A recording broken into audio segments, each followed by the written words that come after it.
Assalamu alaikum student, this is Faisal Kaisar from SSAT Degree College, second year accounting chapter है हमारे पास second, lecture number 10 आज करेंगे। ठीक है, इससे पहले हम लोगों ने चैप्टर नंबर 2 के बहुत सारे क्वेश्चन कर लिए थे जिसमें प्रॉफिट और लॉस के भी कंडीशंस थी।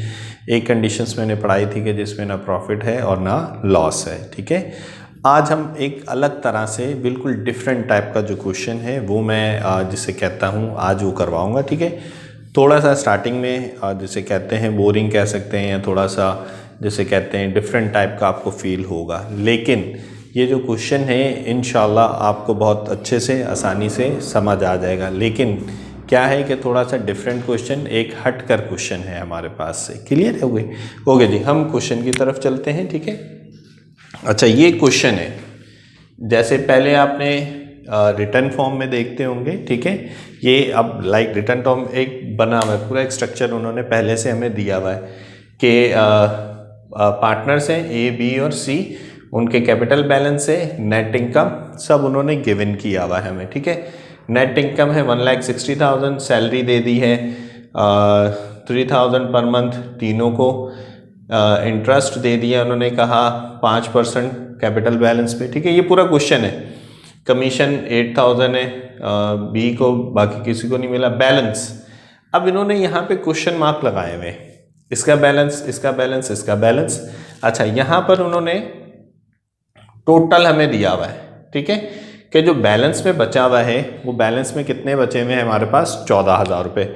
लेकिन वो ये कह रहे हैं कि भाई 14,000 रुपये में से इसको कितने मिले हैं, इसको कितने मिले हैं और सी को कितने मिले। अब जाहिर सी बात है जब तक हमें ये नहीं पता होगा कि इसका बैलेंस, इसका बैलेंस, इसका बैलेंस कितना है, ठीक है, तब तक हमें टोटल का नहीं पता चलेगा कि हर एक के टोटल कितना निकल कर आया है। क्लियर होगी बात?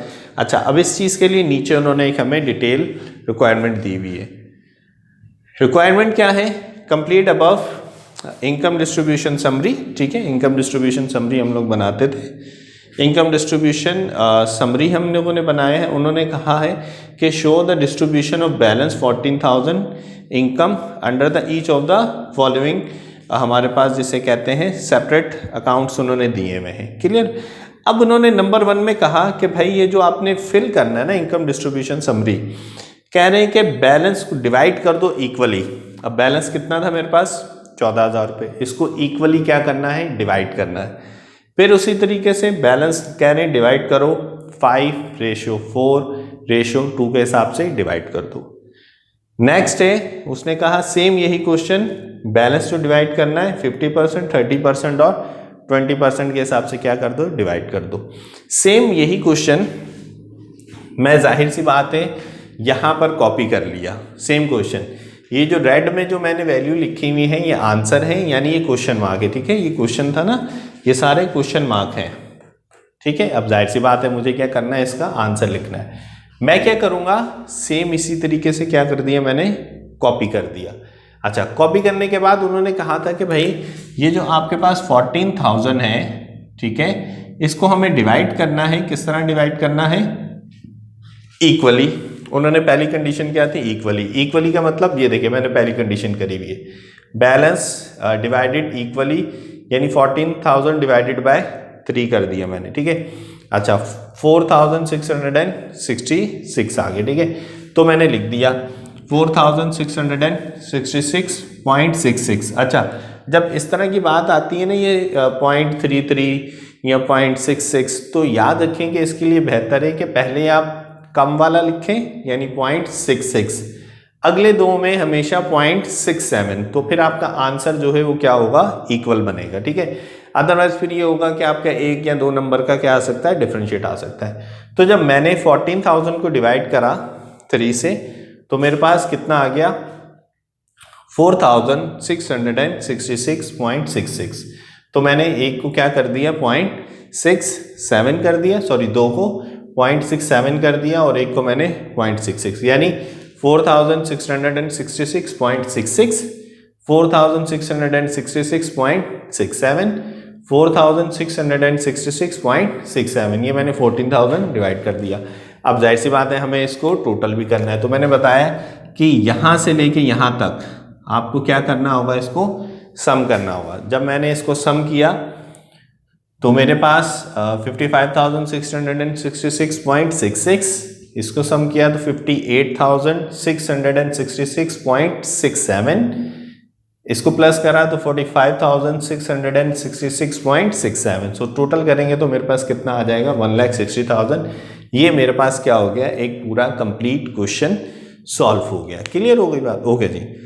अब नेक्स्ट क्या करना है? नेक्स्ट उसने क्या कहा? नेक्स्ट उसने कहा कि भाई जो बैलेंस अब जो डिवाइड करना है, अब जो बैलेंस डिवाइड करना है वो 5:4:2 के हिसाब से। मैं क्या करूँगा, सेम दोबारा वही क्वेश्चन दोबारा कॉपी करेंगे। ये वाला हिस्सा सारा कैपिटल बैलेंस ABC, आपकी net income, salary, interest, commission सब सेम वैसे ही लिख दिया। रेड वाली जो अमाउंट लिखी हुई है ये वो हैं जो मैंने कैलकुलेट करके लिखी हैं, ठीक है। रेड ब्लैक वाली वो हैं जो पहले से ऑलरेडी गिवन थी। तो अब उसने क्या कहा था कि हमें जो डिवाइड करना है वो क्या है, रेशो किससे, 5:4:2 के हिसाब से। तो मैं सिंपल इसको क्या करूँगा, कैलकुलेट करूँगा। कैसे?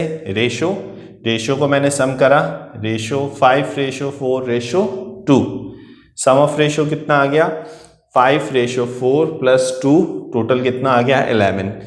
ए का है 14,000 × 5 पहले ए है तो डेफिनेटली ए का रेशो क्या होगा 5, बी का रेशो क्या होगा 4, सी का रेशो क्या होगा 2।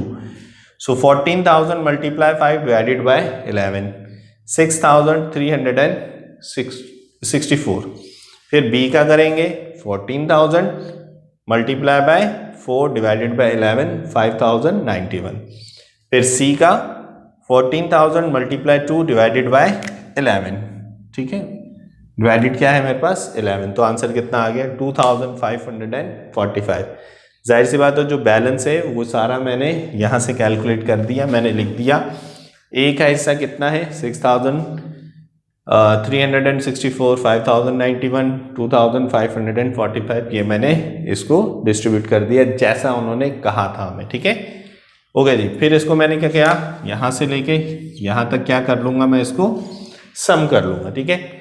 अब जो इसका बैलेंस बचा हुआ है 57,364, 5,900, 59,091, फिर 43,540। तो सो मेरे पास इससे आ गया एक आंसर आ गया, ठीक है। सिर्फ कंडीशंस यहाँ पर ये है कि जो उन्होंने जिसे कहते हैं अमाउंट दी हुई है, पहले तो हम कैलकुलेट करते थे हमारे पास रिमेनिंग आती थी, ठीक है। अब उन्होंने क्या करा, अमाउंट दे दी है, जिस तरह उन्होंने कहा है डिस्ट्रीब्यूट करने के लिए सिर्फ वैसे ही डिस्ट्रीब्यूट करना है, सिर्फ ये इसमें है, बाकी इसमें कोई ऐसे चीज़ जिसे कहते हैं मुश्किल चीज़ नहीं है, ठीक है। अब हम चलते हैं सी पार्ट पे। सी पार्ट पे उन्होंने क्या कहा कि बैलेंस डिवाइड कर दो किस रेशो से, 50% से, 30% से और 20% से क्या कर दो, रेशो से डिवाइड कर दो। अच्छा जी, अब वही चीज़ हमारे पास क्या आ गई, रेशोज देख लें यहाँ पे। रेशो कितने 50%, 30% और 20%, यानी 14,000 में इसका 50% मल्टीप्लाई 50 डिवाइडेड बाय 100 करते हैं, ठीक है, जो परसेंटेज निकालते हैं, ठीक है। यानी अगर इसको मैं आपके सामने 14,000 मल्टीप्लाई बाय 50 डिवाइडेड बाय 100, यहाँ पर भी वही हुआ है। आंसर कितना आएगा मेरे पास 7,000 आएगा। क्लियर हो गई बात। सेम इसी तरीके से 14,000 का 30% निकालेंगे, 14,000 का 20%, तो कितना आ गया मेरे पास 7,000, 4,200, 2,800। सो मैंने वही करा, सेम क्वेश्चन मैंने कॉपी करा, सारी चीज़ें मैंने वैसे की वैसे ही लिख दी, ठीक है। Particular, net income, salary, interest, commission, क्योंकि ये चीज़ें तो उन्होंने हमें पहले से गिवन करी हुई है, ठीक है।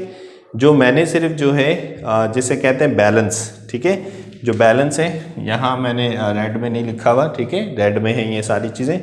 इसका कितना निकला था बैलेंस 7,000, इसका कितना निकला 4,200 और इसका कितना निकला 2,800। फिर मैंने यहाँ से लेके यहाँ तक क्या कर लिया, इसको कैलकुलेट कर लिया। 58,600, 58,200, 43,800। सो मैंने जिसे कह रहे हैं कैलकुलेट कर लिया। सो अब इस क्वेश्चन में क्या था कि हमें जो उन्होंने कैलकुलेशन दी हुई थी सिर्फ उसी हिसाब से करना था, जो अमाउंट रिमेनिंग बची हुई थी जितनी जिसे कहते हैं नेट इनकम की, हमें इससे कोई नहीं थी कि नेट इनकम कितनी, सैलरी कितनी दी जा रही है, इंटरेस्ट कितना जा रहा है, इससे हमें कोई लेना देना नहीं था, ठीक है। हमें क्या करना था, सिर्फ जो 14,000 उन्होंने कहा था रिमेनिंग बचा हुआ है, ठीक है, वो इस हिसाब से जैसा उन्होंने कहा है उस हिसाब से क्या कर दो, हमें डिस्ट्रीब्यूट करके दे दे, ठीक है सर। होप सो स्टूडेंट ये क्वेश्चन एक डिफरेंट अलग टाइप का क्वेश्चन था। होप सो कि आपको ये एक अलग टाइप का जिसे कहते हैं जो क्वेश्चन है वो आप लोगों को जिसे कहते हैं ज़रूर समझ आया होगा। नेक्स्ट लेक्चर के लिए मेरी तरफ से अल्लाह हाफिज़।